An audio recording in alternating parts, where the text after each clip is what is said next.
All right, the drink we're about to make is called Brooklyn. We're going to serve it up in a martini glass, so go ahead and put some water and ice in there and let it sit while you make your drink. Should be nice and chilled by the time you're done. Okay, start off with 1.5 ounces of gin. And next we'll add 1/2 ounce of sweet vermouth. And follow that up with 1/2 ounce of orange juice.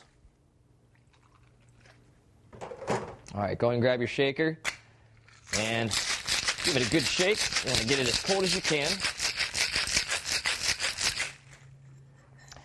Dump out your ice water.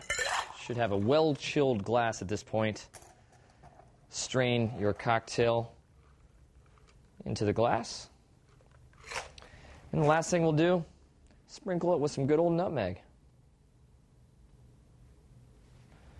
All right. That is Brooklyn. Bottoms up.